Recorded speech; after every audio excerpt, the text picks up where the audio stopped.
After more than a decade, there's a break in a double homicide case in Mount Union. Good evening, I'm Matt Alvarez. And I'm Maggie Smolka. Officials announced the arrest of Mariko Johnson earlier this afternoon on charges of criminal homicide. According to investigators, this is in connection to the deaths of Christine McWhorter and Beatrice Daniels, who were found dead inside a Chestnut Terrace apartment on January the 3rd, 2009, after a 4-year-old child went to a neighbor for help.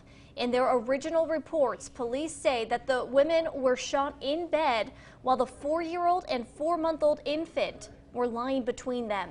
There was no sign of any struggle, and the only lead came from McWhorter's son, who described the suspect as wearing a black hoodie and had facial hair. We want to get right out now to our Peyton Kennedy, joining us live from the Huntington County Courthouse.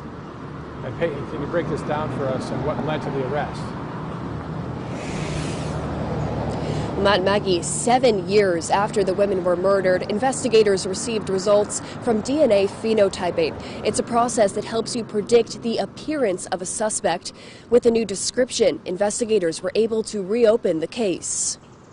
The DNA results showed the person of interest to most likely be a medium to light-skinned African-American male with green or hazel eyes and 0 to few freckles.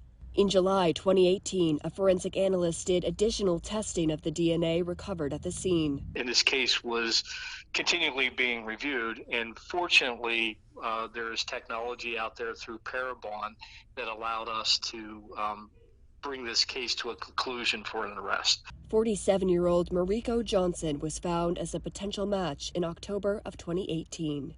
Over a year later, in December of 2019, they interviewed Johnson at his residence in Newport News, Virginia. He told police he traveled to Mount Union in the past to visit his girlfriend and that he knew Christine McWhorter. She was his girlfriend's best friend. His girlfriend was also the last person to text Christine McWhorter. It read, "If you're not sleeping, call me." In the police interview, Johnson said he was never at their home. He agreed to give DNA sample. Johnson's half-brother said to police his father owned a handgun that he believes would have been passed down to Johnson. That type of gun matches the bullets found at the scene. Johnson was arrested Tuesday at his home in Newport News, Virginia. He will be brought here to Huntington County for his trial. Now, earlier this afternoon, I visited the apartments where this happened to speak with residents who knew Christine and Beatrice. When they learned of this arrest, they said it was a huge weight off of their shoulders. You'll hear from them tonight on WTAJ News at 6.